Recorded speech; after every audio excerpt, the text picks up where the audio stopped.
تاریخ اسلامی کے درس کا آج پہلا دن ہے اور ہم اللہ تبارک تعالیٰ سے امید کرتے ہیں، دعا کرتے ہیں کہ ہمیں علم نافع اور عمل صالح سے آراستہ کرے اور تاریخ کا جو صحیح مقصد ہے اللہ تعالیٰ ہمیں اپنے مطالعے سے، اس تعلیم سے اس صحیح مقصد تک ہمیں پہنچنے کی توفیق دے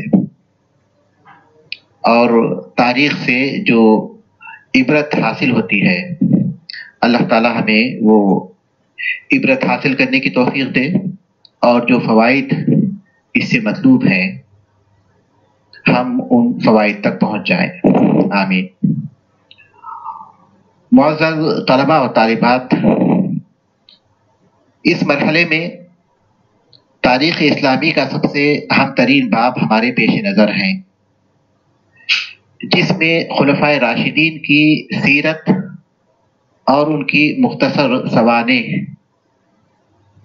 شامل ہیں۔ خلفائے راشدین آپ کو زبانی یاد ہوں گے، ابو بکر صدیق، عمر فاروق، عثمان غنی اور علی ابن ابی طالب رضی اللہ تعالی عنہ۔ اس سے پہلے کہ ہم اپنے درس کی طرف آئیں، ایک اہم سوال پر ہم غور کریں گے کہ تاریخ کا مطالعہ کس لیے ہے۔ ہم دیکھتے ہیں کہ تمام مدارس میں تاریخ کا مادہ درسی کتاب کے طور پر ضرور موجود رہتا ہے۔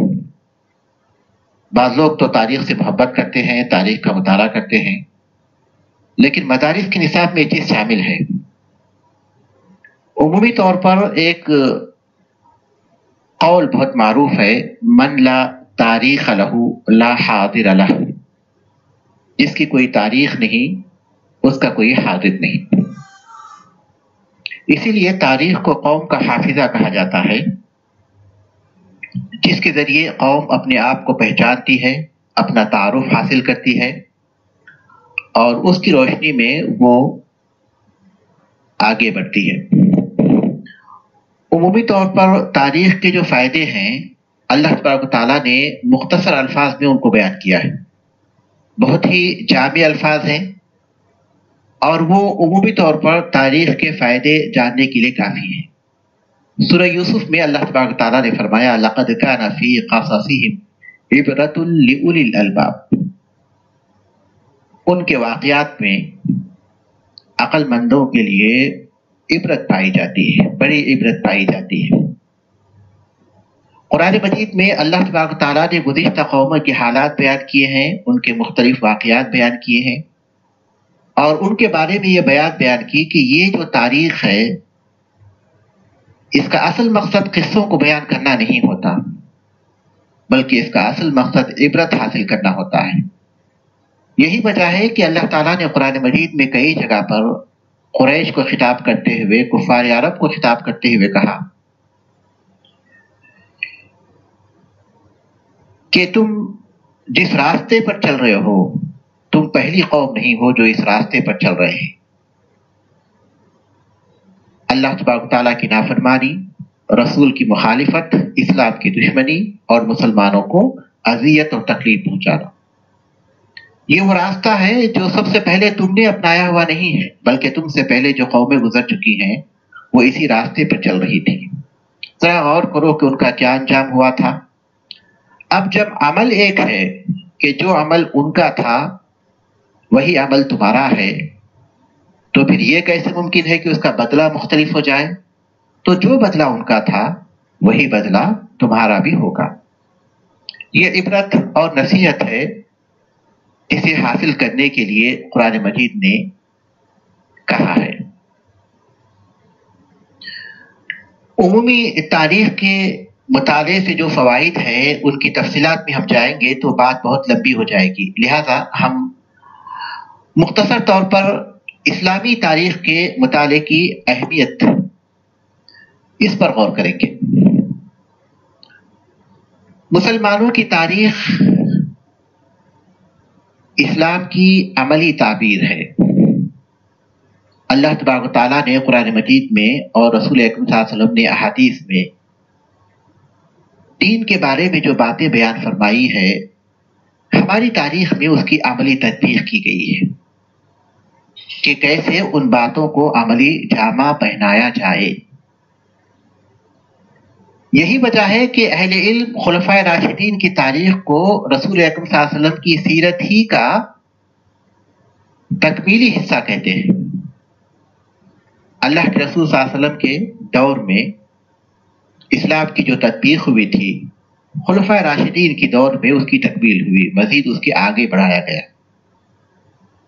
لہذا انسانی تاریخ میں سب سے بہترین دور تو اللہ کے رسول صلی اللہ علیہ وسلم کا تھا، اور اس کے بعد سب سے بہترین دور خلفائے راشدین کا دور تھا۔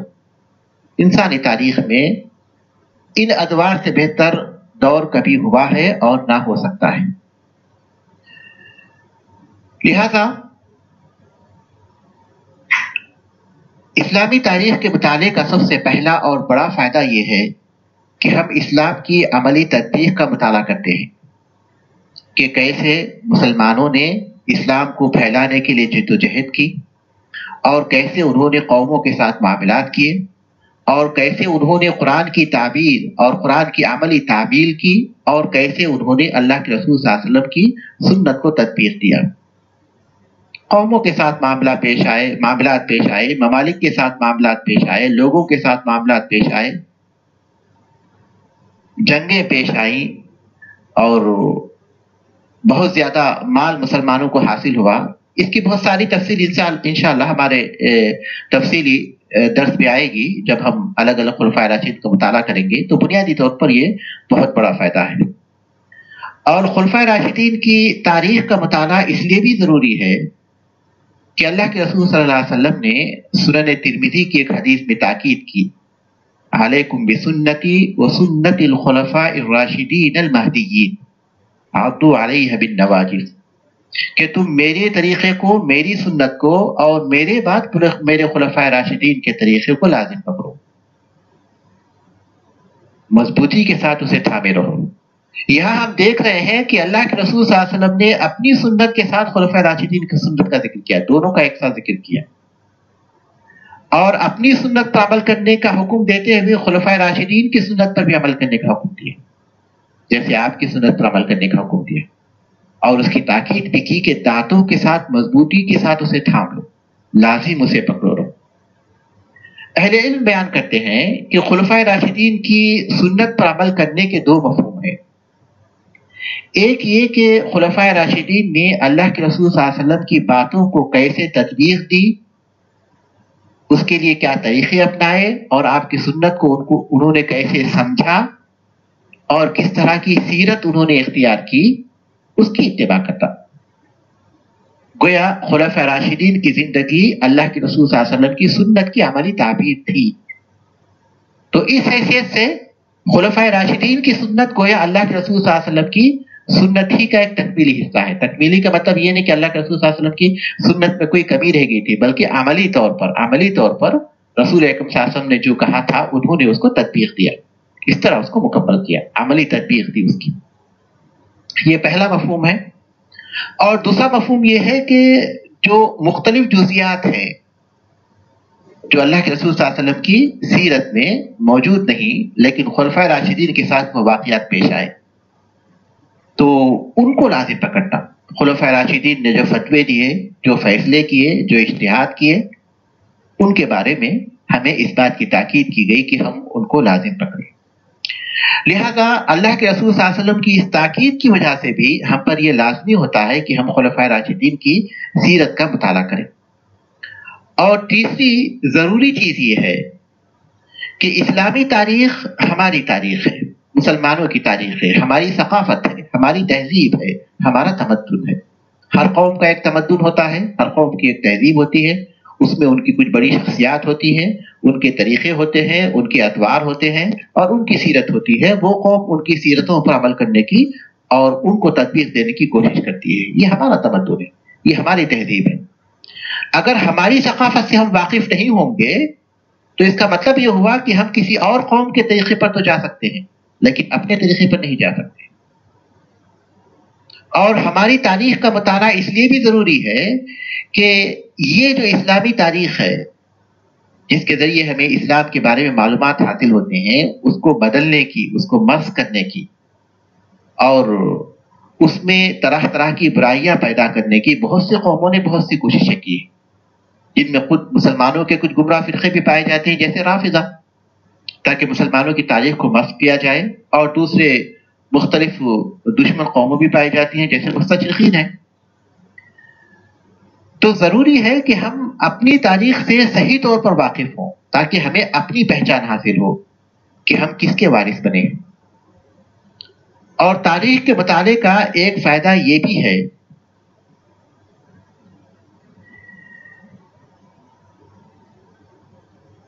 کہ اس کی روشنی میں ہمیں ایک ایسا اسوہ ملتا ہے جس پر چل کر ہم اسلام کی سربلندی حاصل کر سکتے ہیں، اسلام کو سربلند کر سکتے ہیں۔ یعنی وہ کون سا طریقہ ہے جس کے ذریعے ہم اللہ تبارک تعالیٰ کو راضی کر سکیں، اور وہ کون سا طریقہ ہے جس کے ذریعے ہم عروج حاصل کر سکیں دنیا میں، اور وہ کون سا طریقہ ہے جس کے ذریعے ہم قوموں پر غالب آ سکیں، اور وہ کون سا طریقہ ہے جس کے ذریعے ہم بہتر طور پر اللہ تبارک تعالیٰ کے دین کی اشاعت کر سکیں۔ یہ وہ چیزیں ہیں جو ہمیں تاریخ سے معلوم ہوتی ہیں۔ لہذا یہ کچھ اہم فوائد ہیں جو ہمیں تاریخ کے مطالعے کی طرف توجہ دلاتی ہیں۔ اس کے ساتھ ساتھ خلفائے راشدین کی تاریخ کی مطالعے کی اہمیت اس لیے بھی ہے کہ یہ صحابہ کی تاریخ ہے۔ صحابہ جو انبیاء کے بعد دنیا کے سب سے بہترین انسان تھے، دنیا کے سب سے افضل ترین انسان تھے۔ اسی وجہ سے مالک بن انس رضی اللہ رحمۃ اللہ علیہ فرماتے ہیں رضی اللہ عنہ بولنے میں کوئی حرج نہیں ہے، یعنی تابعین کو یا آج بھی کسی انسان کو رضی اللہ عنہ بولنے میں کوئی حرج نہیں ہے، لیکن لوگوں کی پہچان میں آسانی یہ ہے کہ جب ہم صحابی کا ذکر کرتے ہیں رضی اللہ عنہ کہتے ہیں تو لوگ عام طور پر پہچان لیتے ہیں کہ یہ صحابی ہیں، جب دوسروں کا ذکر کرتے ہیں تو رحمہ اللہ کہنے سے وہ پہچانتے ہیں کہ یہ صحابی نہیں ہے۔ تو عام طور پر یہ جو فرق کیا جاتا ہے اس وجہ سے رضی اللہ عنہ اور رحمۃ اللہ علیہ میں فرق کیا جاتا ہے، ورنہ عملاً بولنے میں کوئی حرج نہیں ہے۔ تو مالک بن انس رحمۃ اللہ علیہ فرماتے ہیں کان السلف يعلمون اولادهم حب ابی بکر وعمر كما يعلمون السورة من القرآن، کہ سلف صالحین اپنے بچوں کو ابو بکر اور عمر رضی اللہ عنہما کی محبت ایسے ہی سکھاتے تھے جیسے کہ قرآن مجید کی سیرت سکھاتے تھے۔ قرآن مجید کی سیرتیں جیسے تاکید کے ساتھ سکھاتے تھے، اسی طرح ان کی سیرتوں کے بارے میں بھی انہیں تعلیم دیتے تھے۔ اس کی وجہ یہ کہ یہ صحابہ کی تاریخ ہے، صحابہ جنہوں نے اسلام کی عملی تطبیق کی، صحابہ جنہوں نے حفاظت کے ساتھ اللہ تبارک تعالیٰ کے اس دین کو ہم تک پہنچایا۔ یہی وہ تاریخ ہے جس میں قرآن مجید کو جمع کیا گیا، جس میں احادیث کو جمع کیا گیا، فقہ کو جمع کیا گیا، اور اصول فقہ متعین کیے گئے، مدون کیے گئے۔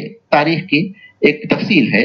تو یہ کچھ فوائد ہیں جس کی وجہ سے ہم تاریخ کا مطالعہ کرتے ہیں۔ اور آئیے آج ہم ابو بکر صدیق رضی اللہ تعالیٰ کی تاریخ کے کچھ حصے کا مطالعہ کریں۔ تو تمام مورخین کی عادت ہے کہ جب خلفائے راشدین کا ذکر کرتے ہیں تو ان کی خلافت کے دور ہی کا ذکر نہیں کرتے، بلکہ جو بھی خلیفہ ہیں ان کی زندگی کے کچھ حالات بھی ذکر کرتے ہیں، ان کی زندگی کے کچھ حالات بیان کرتے ہیں، اس کے بعد ان کی خلافت کے بعد جو حالات پیش آئے ان کا ذکر کرتے ہیں۔ تو یہی معاملہ ابو بکر صدیق رضی اللہ تعالیٰ کی خلافت کا بھی ہے۔ تو سب سے پہلے ان کی زندگی کے کچھ حالات ہیں جو یہاں بیان کیے گئے ہیں۔ آج ہم ان کے نسب کے بارے میں، ان کی کنیت اور لقب کے بارے میں، اور اس کے بعد ان کی پیدائش اور ان کی صفات کے بارے میں مطالعہ کریں گے۔ ان کا نسب، ان کی کنیت اور لقب، اور پھر ان کی پیدائش اور ان کی صفات، ان کے بارے میں ہم مطالعہ کریں گے۔ تو سب سے پہلے ابو بکر صدیق رضی اللہ تعالیٰ کا جو نسب ہے وہ اس طرح ہے: عبداللہ ابن عثمان، عبداللہ ابن عثمان ابن عامر ابن عم۔ کتاب آپ دیکھ سکتے ہیں، آپ کے پاس کتاب ہے۔ عبداللہ ان کا نام تھا، عثمان ان کے والد کا نام تھا۔ عبداللہ ابن عثمان ابن عامر ابن عم ابن کعب ابن سعد ابن تیم ابن مرہ ابن کعب ابن لوئی التیمی القرشی۔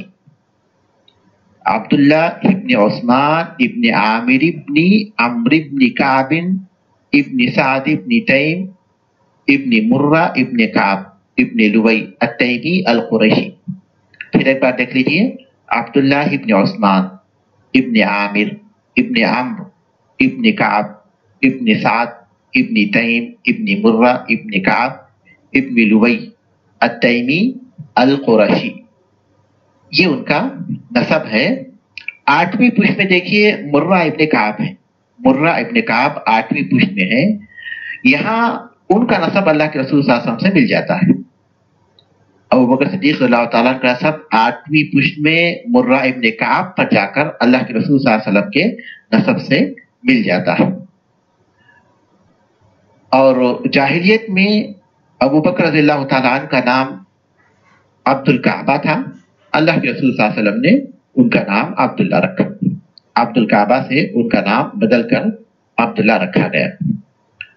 اور ان کی کنیت اور القاب کا جہاں تک تعلق ہے تو ان کی مشہور کنیت ہے، اور کنیت ہی سے وہ معروف ہے۔ بہت کم لوگ جانتے ہیں کہ ان کا نام ابو بکر تھا، ان کا نام عبداللہ تھا، لیکن اکثر لوگ جانتے ہیں کہ ان کا نام ابو بکر تھا۔ تو کنیت ان پر اس قدر غالب آ چکی ہے، ان کے نام سے زیادہ غالب آ چکی ہے کہ لوگ کنیت سے پہچانتے ہیں۔ تو کنیت ابو بکر یہ بہت معروف ہے، اور بکر بکر سے ہے۔ عرب میں جوان اونٹ کو بکر کہا جاتا تھا، تو ان کی کنیت ابو بکر رکھی گئی۔ اس کی اسباب بہت سے بیان کیے گئے۔ معروف سبب یہ ہے کہ اسلام میں داخل ہونے والوں میں وہ سب سے پہلے داخل ہونے والے تھے۔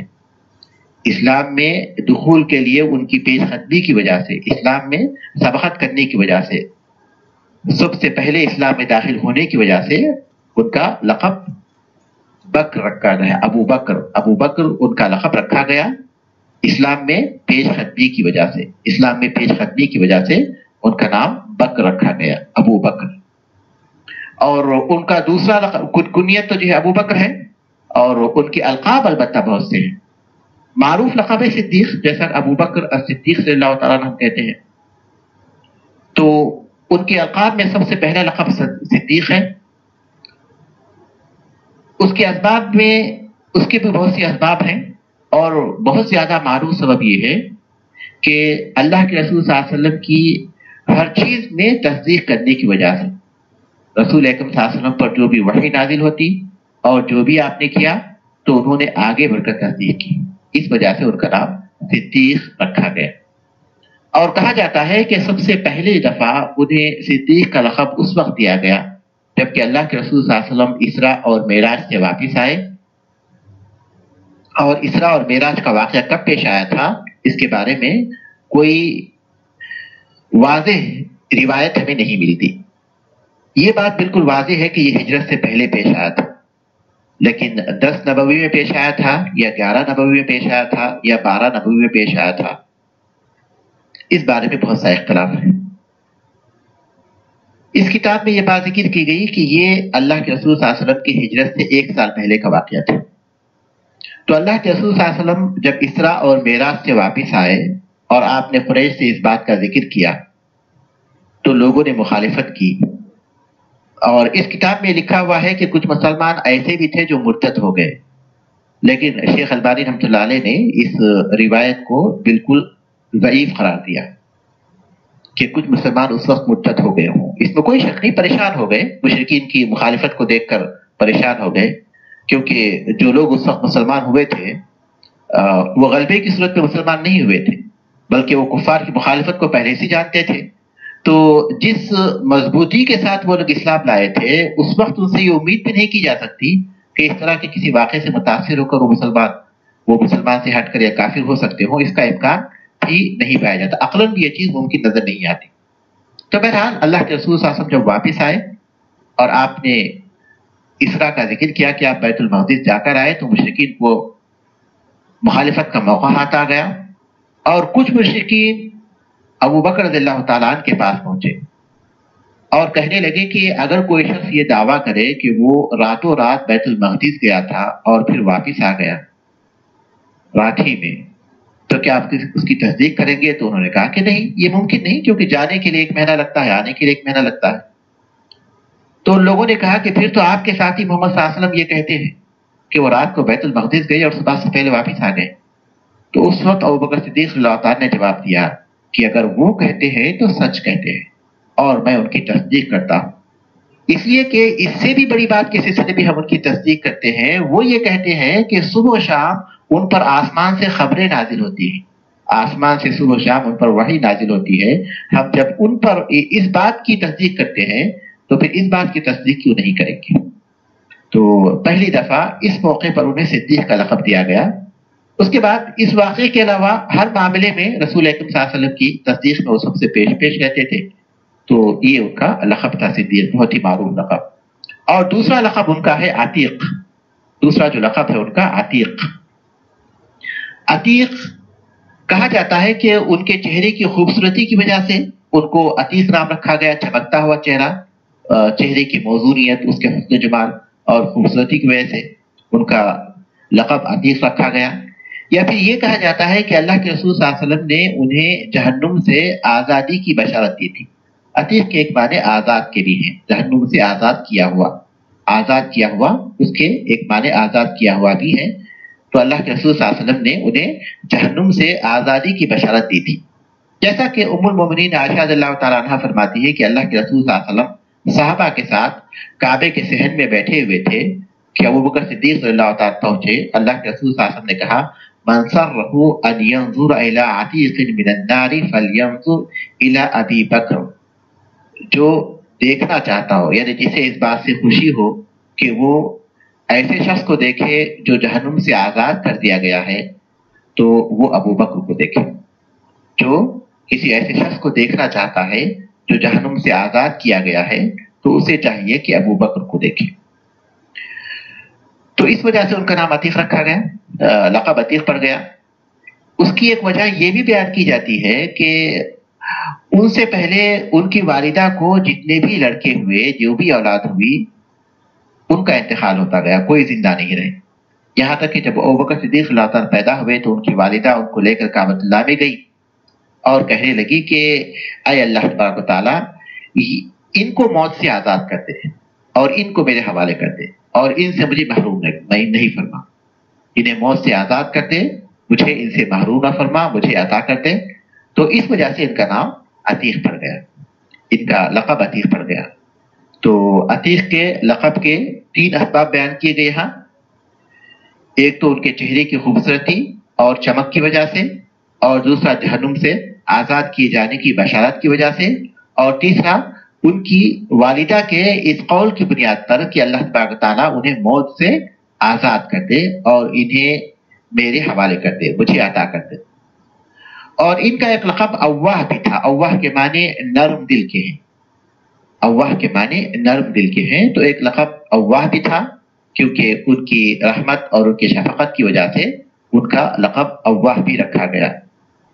اس کے علاوہ اور بھی القاب ہیں، جیسا کہ معروف لقب ہے صاحب، اذ یقول لصاحبہ لا تحزن ان اللہ معنا۔ جب اللہ تبارک تعالیٰ نے اس بات کا ذکر کیا کہ جب وہ دونوں غار میں تھے تو اللہ کے رسول صلی اللہ علیہ وسلم اپنے ساتھی سے کہہ رہے تھے، صاحب کے معنی ساتھی کے، اللہ کے رسول صلی اللہ علیہ وسلم کے ساتھ رہنے کی وجہ سے ان کا نام صاحب پڑ گیا۔ تو اللہ تبارک تعالیٰ نے فرمایا کہ جب وہ اپنے ساتھی سے کہہ رہے تھے کہ تم غم نہ کرو، اللہ تبارک تعالیٰ ہمارے ساتھ ہے۔ تو یہ ان کے کچھ القاب ہیں۔ کنیت تو ابو بکر ہے، لیکن یہاں القاب جو ہے 4 بیان کیے گئے، ایک صدیق، دوسرا عتیق، تیسرا اواہ اور چوتھا صاحب۔ یہ 4 القاب تھے، وہ بہت معروف ہیں۔ اس کے بعد آئیے ہم یہ دیکھیں کہ ان کی پیدائش کب ہوئی تھی۔ ابوبکر صدیق اللہ تعالیٰ معروف قول کے مطابق حادثہ اصحاب فیل، یعنی اصحاب فیل کے واقعے کے 2 سال کچھ مہینوں کے بعد، کہا جاتا ہے 2 سال 6 مہینے کے بعد یا 2 سال 4 مہینے کے بعد، لیکن 2 سال کچھ مہینوں کے بعد وہ پیدا ہو گئے۔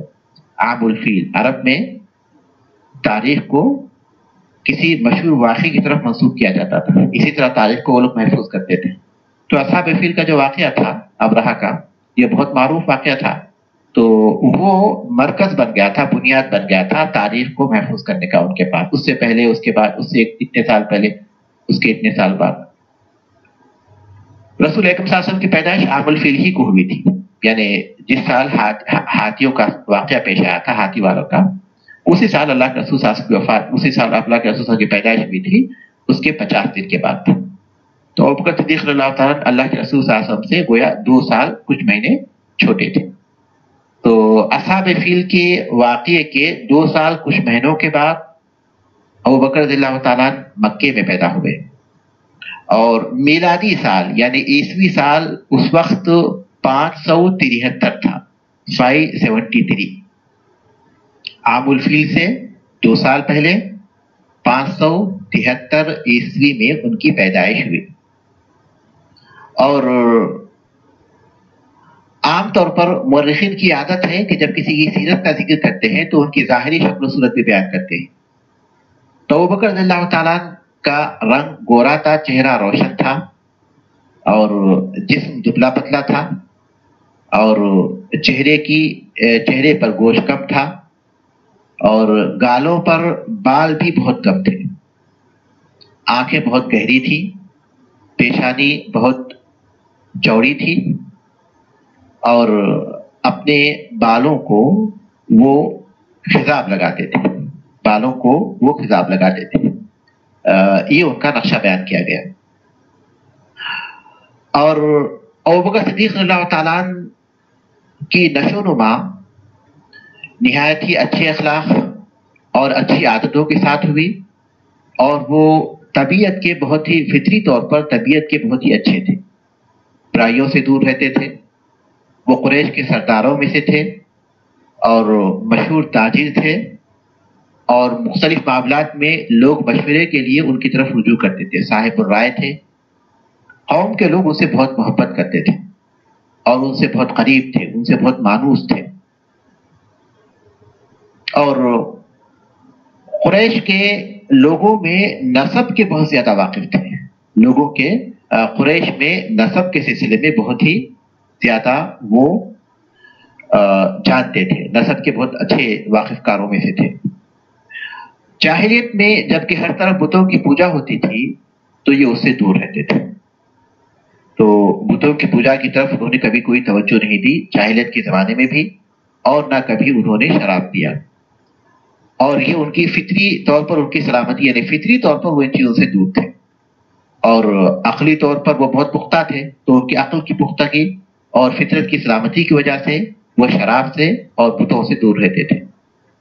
اور اسی طرح وہ متواضع تھے، طبیعت میں تواضع تھا، سادگی تھی، فخر و غرور نہیں تھا، اور دنیا میں مشغول نہیں رہتے تھے، اگرچہ کہ بہت بڑے تاجر تھے لیکن دنیا دار نہیں تھے، اللہ کے رسول صلی اللہ علیہ وسلم کی سیرت پر عمل کرتے ہوئے۔ یہاں تک کہ کوئی شخص جب ان کی تعریف کرتا، کیونکہ تمام انبیاء کے بعد ظاہر ہے کہ ابوبکر صدیق رضی اللہ عنہ سب سے افضل ہیں، اور ان کی اتنی خصوصیات پائی جاتی ہیں، جو ان میں سے کچھ چیزیں انشاءاللہ ہمارے درس میں آئیں گی کہ کسی اور کی نہیں ہے انبیاء کے بعد۔ تو جب کوئی تعریف کرتا تو وہ کہتے اللہم انت اعلم بی من نفسی۔ بہت اچھے الفاظ ہیں، ہم اس کو یاد رکھیں تو ہم بھی انہیں استعمال کر سکتے ہیں۔ اللہم انت اعلم بی من نفسی وَأَنَا أَعْلَمُ بِنَفْسِي مِنْهُ اللهم اجعلني خيرا مما يظنون واغفر لي ما لا يعلمون ولا تؤاخذني بما يقولون۔ اللهم انت اعلم بي من نفسي، اے اللہ تبارک تعالی میرے نفس کے بارے میں تو مجھ سے زیادہ جاننے والا ہے، میرے بارے میں مجھ سے زیادہ تجھے معلوم ہے۔ وَأَنَا أَعْلَمُ بِنَفْسِي مِنْهُمْ، اور اپنے بارے میں میں لوگوں سے زیادہ واقف ہوں، اپنے بارے میں میں لوگوں سے زیادہ واقف ہوں۔ اللہم اجعل لی خیرا مما یظنون، اے اللہ تبارک و تعالی مجھے اس سے بہتر بنا دے جس کا وہ گمان کرتے ہیں، میرے بارے میں جس بہتری کا وہ گمان کرتے ہیں مجھے اس سے بہتر بنا دے۔ واغفر لی ما لا یعلمون، اور جسے وہ میرے بارے میں نہیں جانتے اس پر مجھے بخش دے، میری جن کمزوریوں کو وہ نہیں جانتے ان کمزوریوں کی بنیاد پر مجھے بخش دے۔ ولا تؤاخذنی بما یقولون، اور وہ جو کہہ رہے ہیں اس کی بنیاد پر میرا مواخذہ نہ فرما۔ ولا تؤاخذنی بما یقولون، اور وہ جو کچھ کہتے ہیں اس کی بنیاد پر میرا مواخذہ نہ فرما۔ تو یہ کچھ چیزیں تھیں جو آج ہمارے درس میں شامل ہیں۔ تو آج یہ پہلا درس ہے، اور ہم نے آج کے درس میں ابو بکر رضی اللہ تعالیٰ عنہ کی نسب، ان کی کنیت، ان کی القاب اور ان کی پیدائش اور ان کی بعض صفات، ان چیزوں کا ہم نے مطالعہ کیا، یہ ہمارے درس میں شامل تھا۔ اس کے ساتھ ساتھ اسلامی تاریخ کے مطالعے کی اہمیت اور اس کے فوائد بھی ہمارے پیش نظر رہے۔ تو اس درس کے بارے میں اگر کسی کے پاس کوئی سوال ہے تو لے لیں، اور جب تک عشاء کی نماز کا وقت اسی طرح بڑھا ہوا رہے گا تو ہم صرف 45 منٹ ہی پڑھا کریں گے، یعنی ہماری کلاس، آن لائن کلاس، جب تک عشاء کا وقت اس طرح بڑھ کر رہے گا ہم لوگ 45 منٹ ہی پڑھیں گے۔ تو 5 منٹ رہ گئے ہیں، اگر کسی کے پاس کوئی سوال ہے تو وہ سوال کر سکتے ہیں۔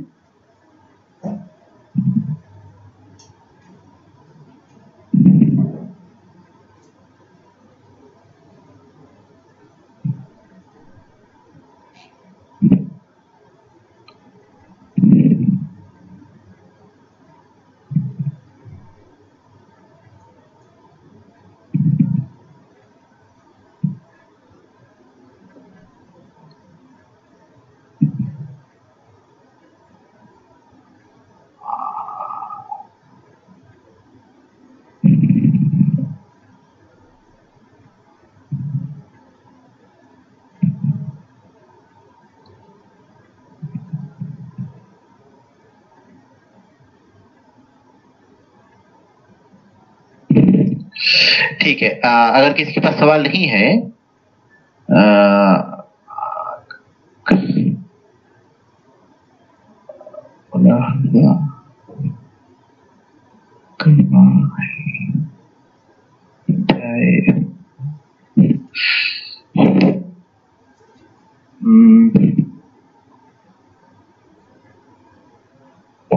مواخذہ نہ کرنے کا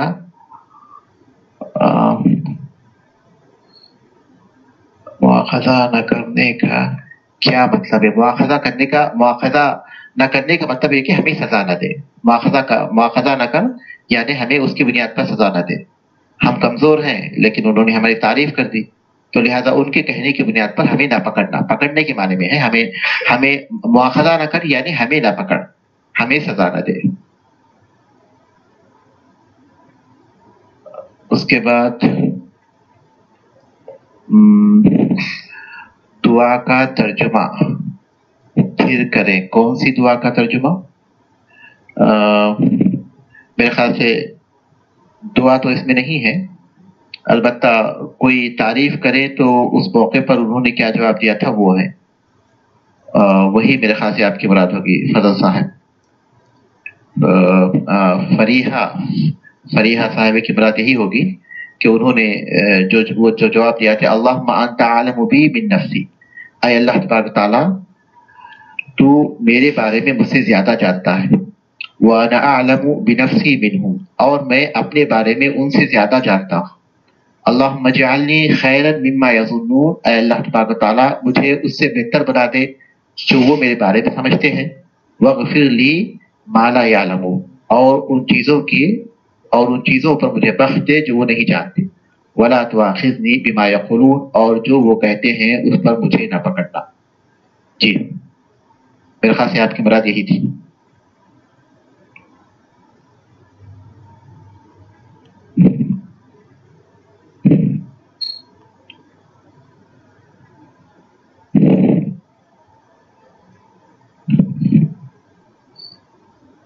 تو میرے خیال سے اگر کسی کے پاس سوال نہیں ہے تو ہم ایک اور حصہ پڑھ لیں، 3 منٹ ہمارے پاس ہے، اس میں وہ ختم ہو جائے گا، کیونکہ بہت لیٹ ہم لوگ شروع کیے ہیں آن لائن کلاسز، تو اس کو بھی کور کرنا ہے، پھر عشاء بھی لیٹ ہو رہی ہے تو بہت زیادہ دیر تک بھی نہیں پڑھ سکتے، تو 3 منٹ میں ہم ابوبکر صدیق صلی اللہ تعالیٰ عنہ کے اسلام لانے کا، اسلام کے بارے میں پڑھ لیتے ہیں کہ کیسے وہ مسلمان ہوئے۔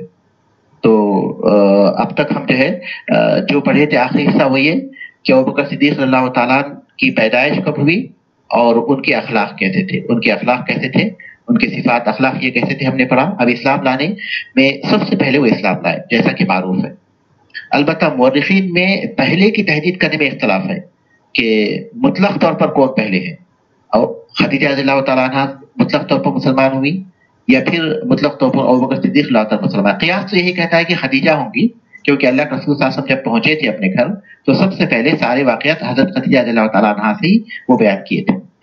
تو لیکن مورخین ان کے درمیان فرق کرتے ہیں اور کہتے ہیں کہ عورتوں میں حضرت خدیجہ مسلمان ہوئی تھی، مردوں میں سب سے پہلے ابو بکر صدیق رضی اللہ تعالیٰ مسلمان ہوئے تھے، اور بچوں میں سب سے پہلے علی رضی اللہ تعالیٰ مسلمان ہوئے تھے، اور غلاموں میں سب سے پہلے زید بن حارثہ مسلمان ہوئے تھے. اس طرح وہ فرق کرتے ہیں. تو اور اس بات پر کوئی تعجب نہیں ہے کہ کس طرح ابو بکر صدیق رضی اللہ تعالیٰ اللہ کے رسول صلی اللہ علیہ وسلم کی تصدیق کرنے میں سب سے آگے تھے. ادھر سنا ادھر تصدیق، ادھر اللہ کے رسول صلی اللہ علیہ وسلم کی زبان سے کوئی بات نکلتی بھی نہیں مکمل ادھر ہوتی، ادھر ابو بکر صدیق رضی اللہ تعالیٰ آگے بڑھ کر اس کی تصدیق کرتے تھے. جیسا کہ اسراء کے موقع پر ہم نے دیکھا کہ قریش نے آپ کی تکذیب کی اور مسلمان پریشان ہو گئے، لیکن ابو بکر صدیق رضی اللہ تعالیٰ نے پوری یقین کے ساتھ اس کی تصدیق کی. تو ابو درداء رضی اللہ تعالیٰ فرماتے ہیں کہ اللہ کے رسول صلی اللہ علیہ وسلم نے کہا تھا ان اللہ بعثنی الیکم فقلتم کذبت وقال ابو بکر صدقت. اللہ تبارک و تعالیٰ نے مجھے تمہارے پاس رسول بنا کر بھیجا تو تم نے کہا کہ تم جھوٹ کہتے ہو، ابو بکر نے کہا کہ آپ سچ کہتے ہیں. وہ واسانی بنفسہ ومالہ، اور انہوں نے میری مدد کی اپنے نفس کے ساتھ اور اپنے مال کے ساتھ. فہل انتم تارکو لی صاحبی، کیا تم میرے ساتھی کو چھوڑ دو گے؟ کسی موقع پر ابو بکر صدیق رضی اللہ تعالیٰ کے بارے میں اللہ کے رسول صلی اللہ علیہ وسلم نے یہ باتیں کہی تھی، جس سے ہمیں یہ بات معلوم ہوتی ہے کہ کس طرح ابو بکر صدیق رضی اللہ تعالیٰ اسلام لانے میں سب سے آگے تھے. ان اللہ بعثنی الیکم فقلتم کذبت، اللہ تبارک و تعالیٰ نے مجھے تمہارے پاس نبی بنا کر بھیجا تو تم نے کہا کہ تم جھوٹ کہتے ہو. وقال ابو بکر صدقت، ابو بکر نے کہا کہ آپ سچ کہتے ہیں، یعنی انہوں نے تصدیق کی جب لوگوں نے تکذیب کی. وہ واسانی بنفسہ ومالہ، اور اپنے نفس اور اپنے مال، اپنا نفس اور مال دونوں اللہ کے رسول صلی اللہ علیہ وسلم کے لیے انہوں نے فدا کر دیا. غمخاری کرنا، واسانی یعنی غمخاری کی یا پھر مدد کی، ان تمام معنوں میں استعمال ہوتا ہے. فحال انتم تارکو لی صاحبی، کیا تم میرے اس ساتھی کو چھوڑ دو گے؟ دو مرتبہ آپ صلی اللہ علیہ وسلم نے یہ بات کہی تھی. تو رسول ابو بکر صدیق اللہ تعالیٰ کے اسلام لانے کا یہ واقعہ ہے. کسی نے پوچھا ہے ابو عبداللہ صاحب نے کہ فنا الکعبہ، بفنا الکعبہ کا کیا مطلب ہے؟ کعبے کا صحن. فناؤن اس کی جمع ہے افنیتن، اور اس کے معنی ہے کعبۃ اللہ کا صحن. کعبۃ اللہ کے یعنی فناؤن کے معنی صحن کے ہیں، بفنا الکعبہ یعنی کعبے کے صحن.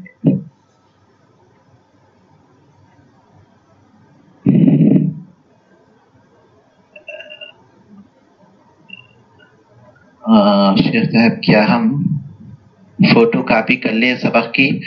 فوٹو کاپی کے لیے تھوڑا سا رک جائے، جب پوری کتاب آپ کے پاس آ جائے گی تو ایک ساتھ کر لیں. فوٹو کاپی کرنے کے بجائے کچھ دن رک جائے. انشاءاللہ اگلے ہفتے تک پوری کتاب جب آپ کے پاس آ جائے گی تو ایک ساتھ فوٹو کاپی کر لیں انشاءاللہ. تو یہاں ہم لوگ رکتے ہیں. سبحانک اللہم و بحمدک اشہد ان لا الہ الا انت استغفرک و اتوب الیک.